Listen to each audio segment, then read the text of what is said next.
Hello, and welcome to Lifetime on Cork, the podcast where we discuss your favorite made-for-TV movies. Whether you love to hate watch or hate yourself for loving them, pour up a glass of your favorite cocktail and join us. I am your host, Patrick Serrano, and my guests today are... I am Drew Current. And I'm Kathleen Butler-Duplessis. Yeah. Formerly Kathleen Gibson. Mm-hmm. In case I don't know which order these episodes are going to air. That's true. Neither do we. Whatever goes up. I don't either. Yeah. Wonderful. Back again with our favorite Kathleen. Oh. Our only Kathleen, I think, on the podcast. Well, I don't think we have another one. Yeah. We are recording remotely, if you did not get the memo. But we still have our wine. We have our wine. We're just not I together. put some Aldi frozen fruit in mine, so I'm really... It's like a sangria. Oh. I thought you had sangria, and I was like, that looks good. No, it's just I went to the grocery store on my weekly trip and got a box, because then you can't tell that you've had a whole bottle. And I put it in the freezer before, and then taught an online piano lesson. And then it still wasn't cold enough, so I put that frozen fruit right in there, and it feels like a sangria. Boom. It's like ice. It's fruit ice. It's like ice, except then it absorbs the wine, and then you can eat the fruit after. And get wasted. Get drunk off of fruit. Yep. Bitches. Wonderful. So Sorry. today we're here to talk about a movie that I think Drew can relate to probably the most out of the three of us. Oh, absolutely. Oh, okay. The movie is called Mommy's Little Princess. That's me. That is me. That's That Drew is to a T. super me. Yeah. It stars Alicia, is this Alicia? I think it is. Leigh Willis and Sarah Abbott. Abbott. Yeah. Abbott. Abu. Abbott. She's very Canadian, so Yep. probably a boot. Oh. Again, continue with get our it. with our Yeah, mommy everyone in this theme. movie is very Canadian. I think it's Super Abbott. I just think it's Canadian. Abbott. Abbott. A boot. A boot. A part of our mommy mayhem murdering mommy time. Mommy Baby. Murder Marathon, baby. So comforting. Yeah. And so wild. I gotta Yeah. say, Drew, get ready for a wild ride. I cannot This wait. one I liked a lot. It is wild. Okay, Yeah. so and we'll explain why. I'll say why, and I put a cork in it. But Yeah. if it fucks with shit, it knows it is a little self-aware. If you know, A little okay. bit, but also wildly unaware Not. of Yeah. a lot. There's a lot that I was like, what? sure. That sounds about right. As a movie, Yeah. not the best. As a Lifetime movie, just what I need. Just what Yeah. I need in life. Yep. So Yep. we have Lizzie. Lizzie is a teenage girl. Not a teenage girl. She's like 9. She's had a rough Yeah, life. but she's probably really like 13. Yeah. No, I think at one point they say she's 10. So yeah, you're correct. Okay. Her mom like smokes in the house, and she tells her daughter that she's not special and she's nothing. And the mom's like an alcoholic, like neglectful mother, right? Ugh. I know. Yeah, but- it opens on classic abusive mom Lifetime. Yep. Yeah. She's like With you like know, a filter on it so you know it's the past. yes, Oh, yeah. Yeah. all in sepia tones. It's sepia tone. It's grainy. Yeah. It's sepia tone child abuse, Right. Just your which is classic the sepia new tone child name abuse. of my improv team. Yeah. There you With go. sepia tone child abuse, can I get a suggestion of things your mom hates about you? So of course she gets put into foster care, which happens to people. Yeah, because guess what? Her mom dies. Her mom dies. Within the first 45 seconds of the movie. So she's like abusing her and telling her she's shit, and then she's like, and another thing. Well, no, then they cut to her ODing. Yeah, Oh, cool. because she's an classic. actor or whatever. That trope. Gotcha. So then we see Lizzie. She's in her new fancy foster home, and she's stealing money from her mom's purse that's like left downstairs by the front door. Mm-hmm. And she gets caught by stay with me on this one, Drew, because this one is very confusing. Oh, this one goes, it goes some places. It goes so she gets caught by her. We assume it's her stepsister or whatever, but no, it's Allie is like a teenage girl, And Yeah. she is living next door with her mother because her parents got divorced and the dad still lives in the house and has the foster child. You with me on that? So, yeah, I think so. There's a So teenage daughter. She's living with her mom, who's divorced Yeah. from the dad, who lives next door. Yeah. Okay, so So the not dad, her who by foster the sister. way is a zaddy, is living with this new woman who's like very typical hot like woman in her 40s on Lifetime. Mm-hmm. They've adopted the blonde girl whose mom OD'd in the sepia tone mom abuse sequence, and but he, the hot zaddy, has a daughter from a previous marriage. Yes. So this Allie is her foster sister. yes. Mhm. Yeah. Okay. And she's like, what are you taking this money? You're a little girl. Like, go Yeah. play with Barbies or something. Like, relax. She's like, And- that's what I'm taking the money for. And I had a clip today that is really great. I'll send it to you later, Drew. It's the only clip I could find of the movie anywhere. And it's the little girl, like, the Allie is, like, talking about, like, somebody, like, being a bitch or something. And the little girl just turns deadpans to the foster sister. She's like, you mean like you? And it's like, oh, shit. Here we go. Damn. Here we go. Also, I'd like to point out that the stepsister is in fact a redheaded stepchild. Like, she does have red hair. She does. Mm-hmm. She It's totally cute. does. It's a good color. I might take it to my colorist when we can do that again. So the parents, of course, defend Lizzie. They're like, she had a rough life. Like, relax. Yeah. She's not stealing money. She's just checking that the money's in my purse. Yeah. But Lizzie, during the day, I guess this is in the summer, she's going to camp. Yeah, and she she goes has- to like an after school special, not like special, you know what I mean? Like a Yeah. after school program, a center. Yeah. Sure. And she's like, talking to her friend. She has a friend. I think her Yeah. name's like, I forgot the name. I don't know. Oh, but she's very Finley. cute. Yeah. Finley, cute little girl. And she's like, oh, my parents died and I'm in foster care.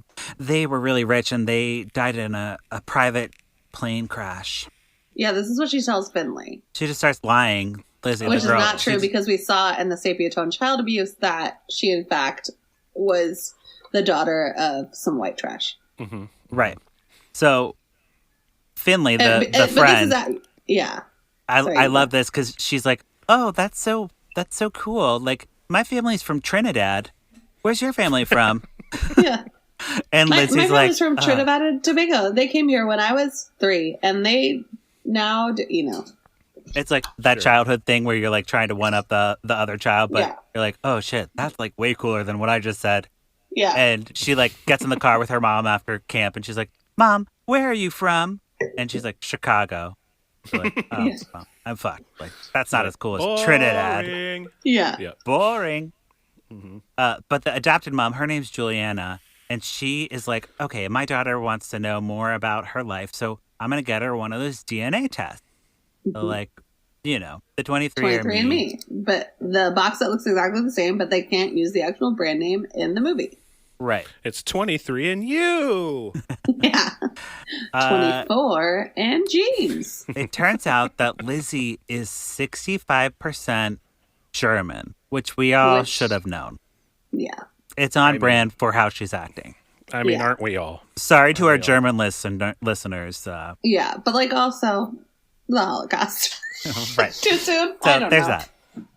that. But she finds out that her great grandmother or something was like nobility in Germany. And Yeah. she's like, oh my gosh, this is amazing. I've always wanted to be a princess and now I am Yeah. one. And this is when the Lifetime, honestly, my goal in life is to become a person who scores Lifetime movies because the scorer was like, Princess, I know, chimes, more chimes, so many chimes. It was so great. Yeah. And For those of you who don't know, scoring, not meaning giving points to the movie, it would be playing music in the background. right. Very important to note. Just for people to not. Yeah. It's like Because even at first I was like, give it a score? Oh. So she's really excited. She has her mom take her to the library so she can check out like a princess book, Princesses Around the World. And she finds out that her family's name is Whittlebaum or something. Something like that. And she's like, they have a castle, and she looks up like the most recent royal, and his name's Daniel Whittlesbaum. Yeah. And it was very like, what was the royal family in the Anne Hathaway princess movies? Yeah. Well, they're like, everyone just sort of has a British accent, and, or all the royalty in Hallmark movies where they're just like, yep. It's totally just like a made-up white country. Yes, yeah. And he's like the most eligible bachelor in the town, and da-da-da. And she creates like a vision board or like a serial killer board and like puts all the castles and like all this royal shit. And because this is where they start playing all the ominous music about how this child is in fact an evil child. Yeah. Oh, yeah. Because she's like, the foster sister comes in and she's like, why are you putting all that shit up? That's stupid. You're and dumb. like you would think after when the movie opens on a child being abused, you would think we're supposed to feel sympathy for that child for the rest of the movie, but in fact they're like, nope, but this kid's evil. This kid deserved it, okay? She totally deserved it. Her mom was right. She deserved the abuse. So the stepsister or the foster sister and the mom, Juliana, are like, cool it on the princess stuff. Like, it was cute for the first day, but you're going out of hand. Because Lizzie's like drawing pictures of princesses. She's like ordering all this princess shit on Amazon. Yeah.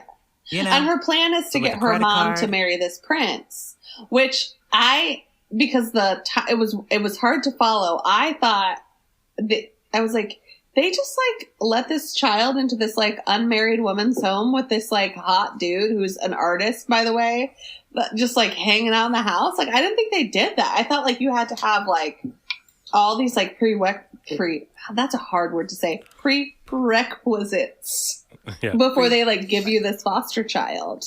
But they're like, oh yeah, you have a live-in sort of boyfriend artist? Cool. Yeah, take this 10-year-old. They're not that... Yeah, they're not that picky. We also know she's evil, so they just want to get her out of foster care. They're just like, oh, they're fine.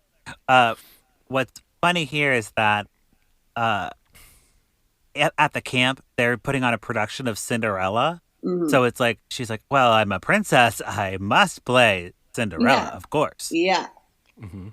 Which, is... Yeah. But Cinderella's going to be...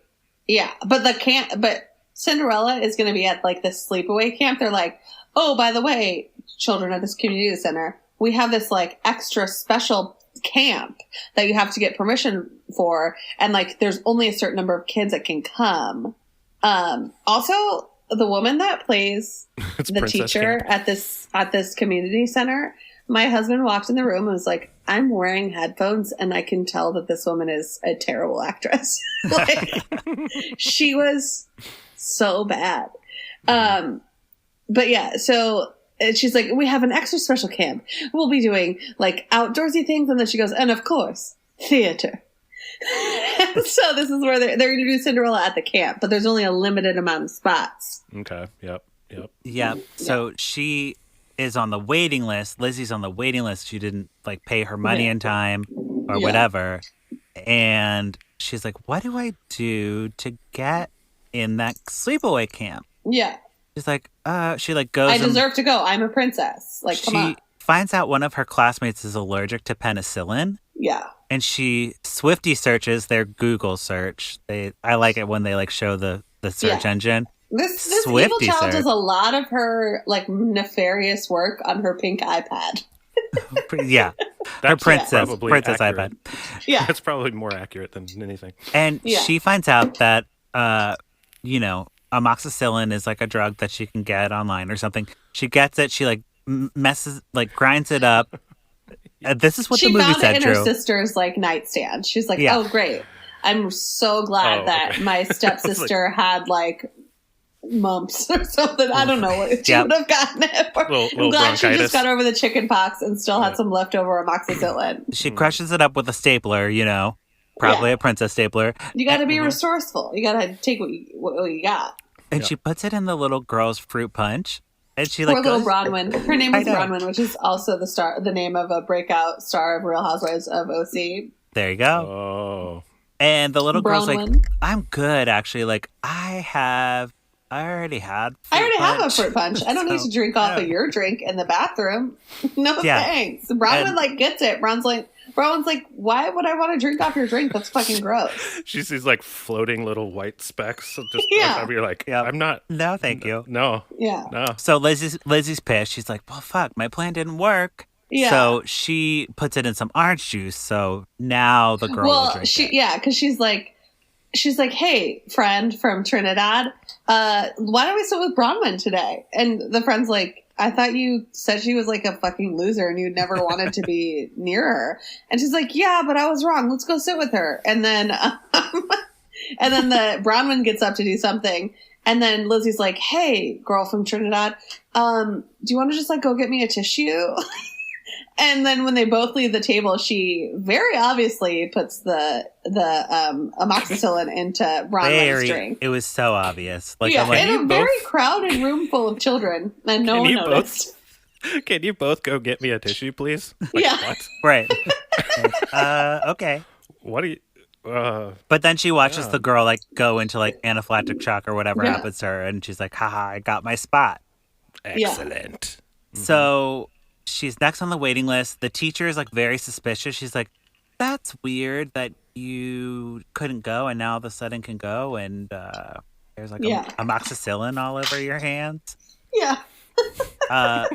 But the mom and the artist's dad like have to go on a trip somewhere, and they're like, we're not going to go to summer camp. We're going to go for this. Here's the thing. Painting. So my favorite thing is that like they immediately show this zaddy. He is like, he's got like classic like Christopher Maloney dad bod, like, but like a little more swole. And I was feeling him from the start, and then he's like making breakfast because of course he cooks, and he's like, yeah, I've been commissioned to make a new painting. It's like someone who's never like knows what art is like, yeah, it's gonna pay me so much money. Paintings. I hope it's a new painting. Yeah, so they're like, I've been commissioned for new work from that donor, and but then the friend from Trinidad finds out because her mom gets like travel zoo updates or something. She's like, hey, you know that remote town of Germany you mentioned to me one time? Turns out they're opening the castle for the public, but it's only 1 week a year. So it was going to be like right after theater camp. Lizzie convinced her parents to buy a ticket, or her mom to buy a ticket, because her plan was, me and mom go to Germany, we go to this castle, then she's clearly going to bang this prince and it's all going to be fine. But then the mom's like, great, I got us 4 tickets. You know, your soon to be stepdad and stepdaughter are coming too. And she's like, the fuck they are. Yeah. So so what is she, 9? Like 9 or 10, yeah. She's wanting to go bang a prince already? No, she wants her mom to bang the prince. So then, she could live in the castle. Yeah. Okay. So she pours vinegar all over the painting to like fuck with the dad, just to like not have his commission or whatever, and then they can't go, or he's too busy. The bad actress who runs the community center was like, we're about to make the paper mache like volcanoes, and she's like, okay, make sure you don't get any of the vinegar in the paint because it ruins paint. And she's like, aha, ding! It does, you say? Yeah. Yep. So back at theater camp, there's a girl, her name's Madison, and she's my favorite. She's the best. She had already played Cinderella in another role, so she was like, oh, I've already played that part. I know all the lines. It's so also, funny. like, they cut to her. So because Lizzie's basically like, if any of you bitches try out for Cinderella, I will literally, this is lifetime, I will murder you. Yeah. But Madison, like, does not heed that warning. And they cut to Madison, like, practicing her lines. And let me tell you, Madison has what we call in the business it. Like, Madison, like, had these lines down. She was, like, working them. She had, like, She was making choices. She had emotion. She had a point of view. Like, she was like, really, I was like, listen, I get it, Madison. You're a Cinderella. And then totally. Lizzie comes and sees Madison practicing these lines. And she's like, but Cinderella's my part because I'm an actual princess. Like, and then she literally threatens Madison's life. Yeah. Meanwhile, her cute friend whose parents are from Trinidad, whose name is like Finley or Huxley or like some cool name, comes down and sees these two white children going at it and is like, gives a look that's like, what the hell is all this white nonsense? I'm out. I can't. I just saw my friend threaten a child's life over Cinderella. Yeah.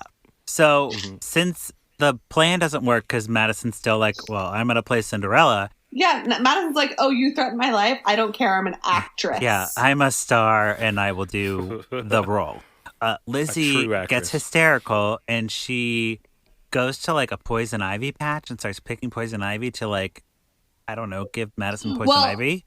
Because she's working multiple plans at one time. She's a conniving person. Yeah, but that's where she's failing. That's where she's going to fail.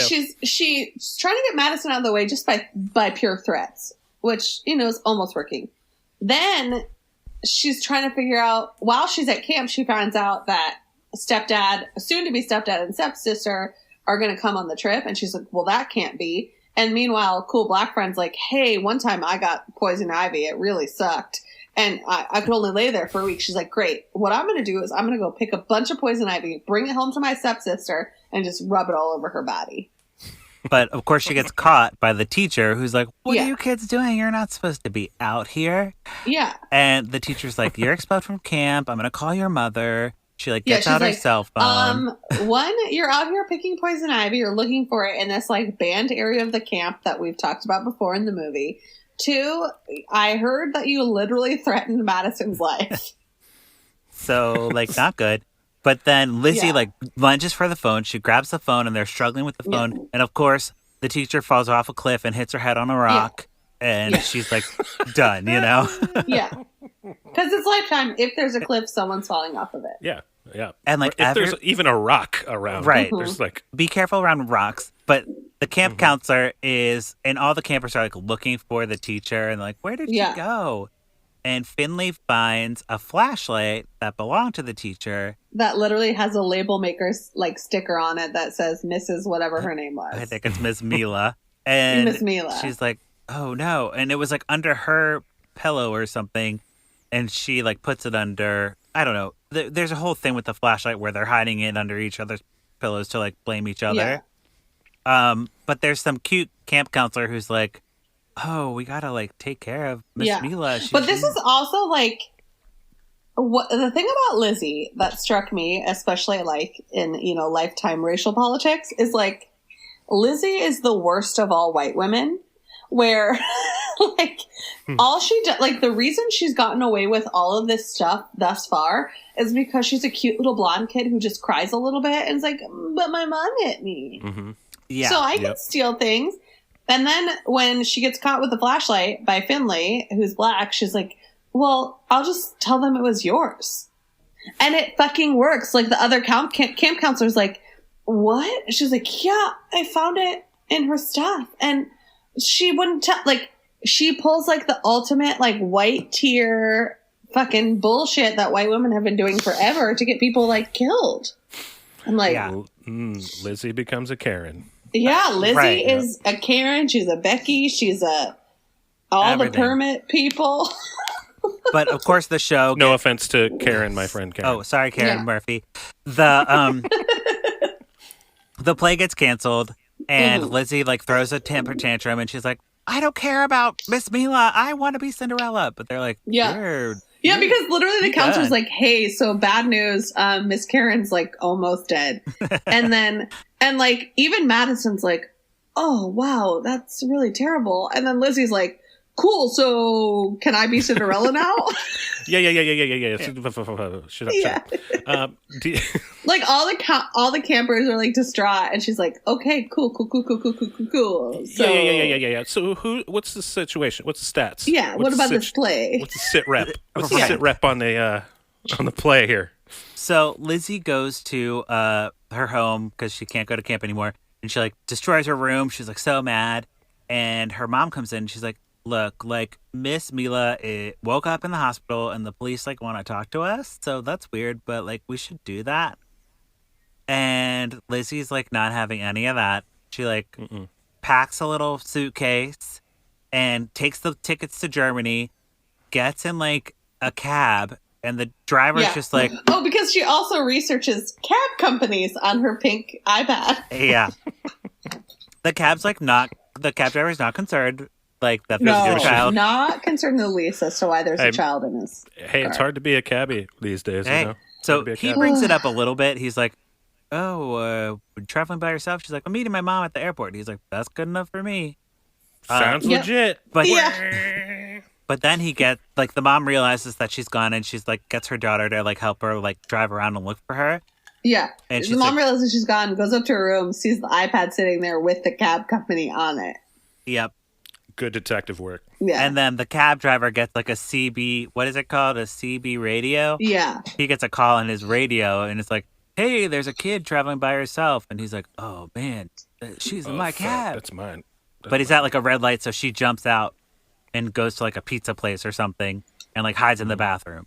Yeah. Yeah. Because before all this happened, like, the hot artist daddy realizes, this child ruined this commission that was supposed to pay for a lot of stuff. Like, it was my biggest thing that I got in a long time, and this child ruined it. And her daughter the whole time has been like, guys, hey guys, why are you letting this child get away with all this shit?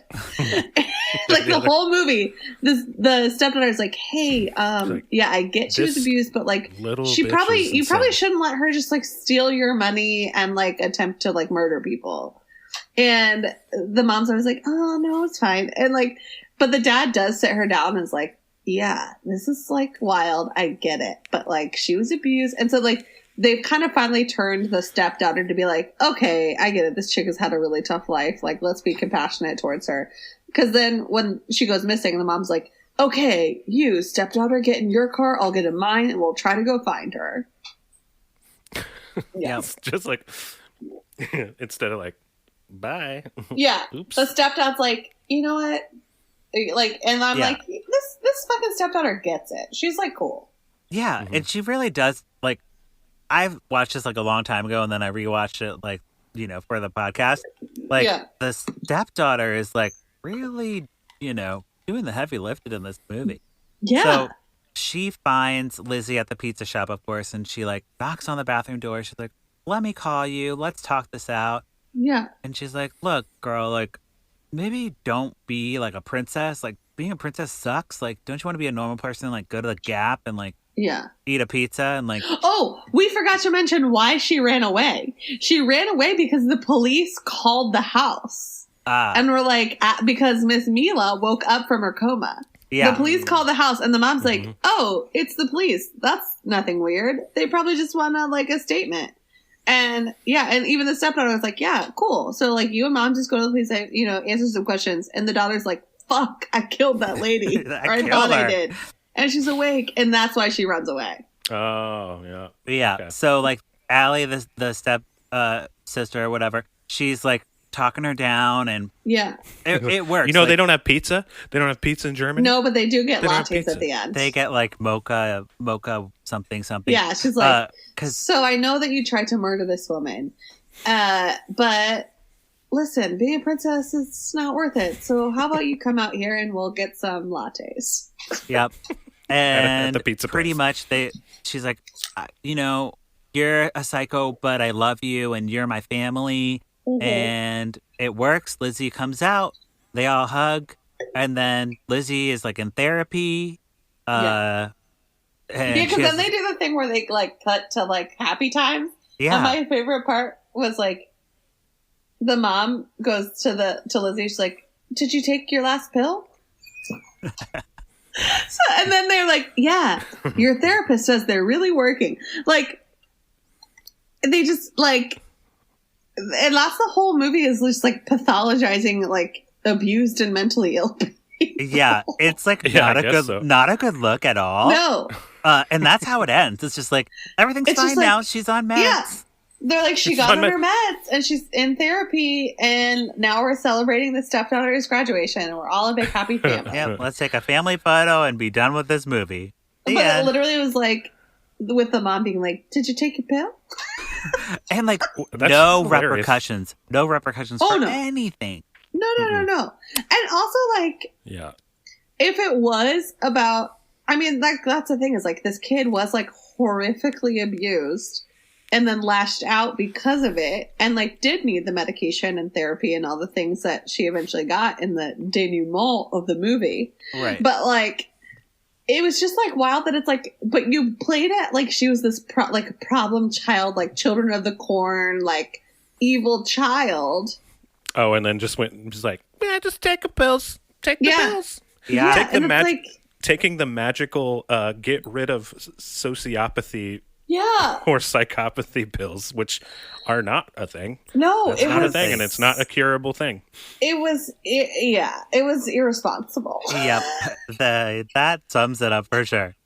Irresponsible. Okay, so because it's like, yeah, I don't know, like, yeah. Sorry. Go ahead. Do you have any final thoughts? Oh, well, no. I was just like, I babysat for this family that adopted a kid from Haiti whose parents died in the earthquakes. And it was like, apparently, like, there was a whole thing of like, when kids have been like starved or haven't had enough food, they'll like eat really fast. And so we have to like train them slowly to like just know that there's always going to be food. And like, there's all sorts of things of like actual really shitty and hard things to do when you're dealing with kids who've dealt with trauma. Mm-hmm. And they were like, let's make a fun movie about a child who's been abused so badly that she's going to try to kill Bronwyn. You know what I mean? Like, it's like, this is not a fun murder mommy mystery day. Like, this is like too much. Yeah. Okay, so on the podcast, we either pour it up or put a cork in it. Kathleen, what are you going to do to this movie? Even though it was wildly irresponsible, I was thoroughly entertained the whole time, and I'm gonna pour it up.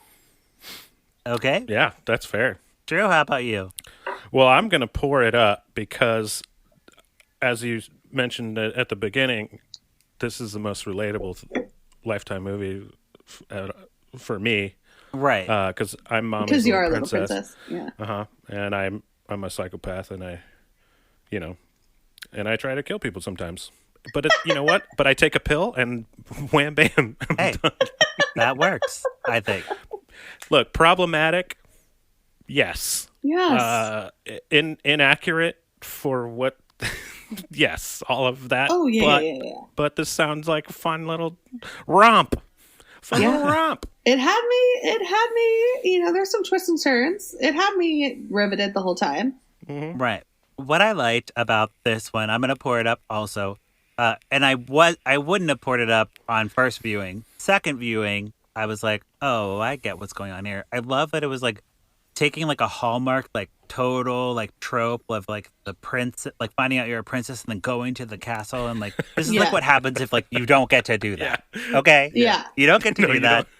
You're not a princess. None of it happens. It's just your own mental illness. Yeah. You are totally just not. Good call. Yeah. Lifetime has a problem with depicting mental health, anything in a way that's productive.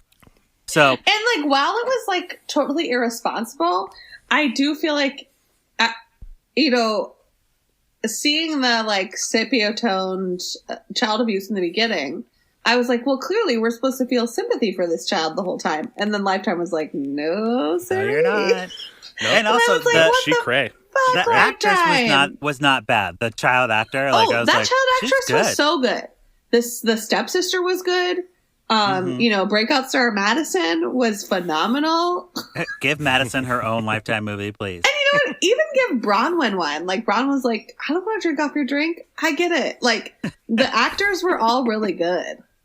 Yeah. Except So for they sold it. the person who was supposed to be the theater teacher. Right. Those who can't do, teach. That's the thing. So Yeah. they're just doing that. But, she's not a theater teacher. She must know somebody on set. How'd she get that job? No, they probably were just like the boom mic person. Like, hey, we need a teacher.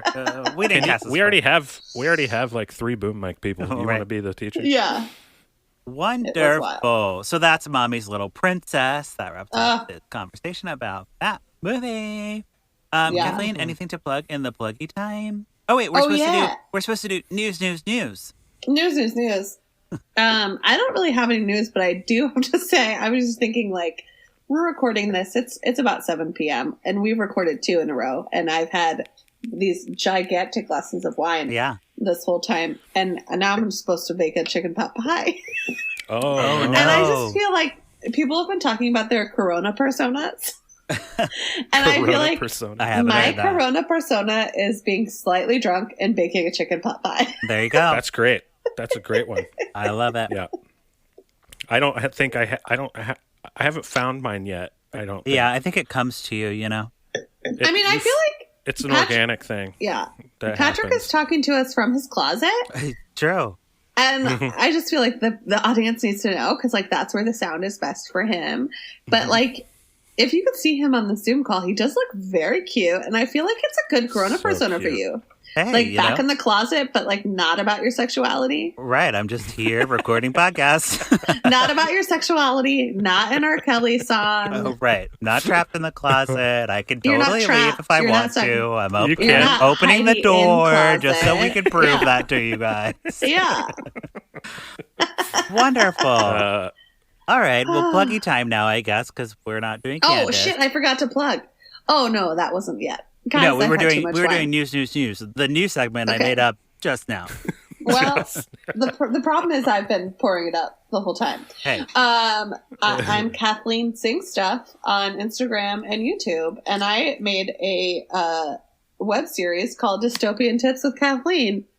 And there are 4 episodes, and I need to come up with some more content. But you know what? It's a time. Yeah. Or you don't. Or I don't. I could just let it die. Who knows? Who knows? Yeah. Who knows? So that's me. Cool. Drew, how about you? You can find me on Instagram at Drew but with pants, or not or you can listen to my band The Limbos on Spotify. Go for it. Yeah. Just do it. Yeah. Just follow us. You don't even have to listen. You can just follow and be like, I did my duty. Okay. Wonderful. Help me out. Well, thank you both for being here. Maybe we'll do this again in our quarantine times. Yes. Since I got literally nothing else to do. We have so many weeks, and we have to do more podcast episodes. So, yeah. But thank you, listeners, for checking back in with Lifetime on Court. We watch these movies so you don't have to, but if you do, we'd love to hear from you. You can find me at Patrick Miguel or the podcast at Lifetime on Court. Don't forget to rate and review us on Apple Podcasts. Okay, goodbye. Okay, bye. Bye. Candace, Cameron, Bure. On my wedding day, catch the bouquet. Candace hates the gays. Candace, Cameron, Bure. Drinking rosé, eating creme brulee. Can't share with me. Candace, Cameron, Bure. Yeah.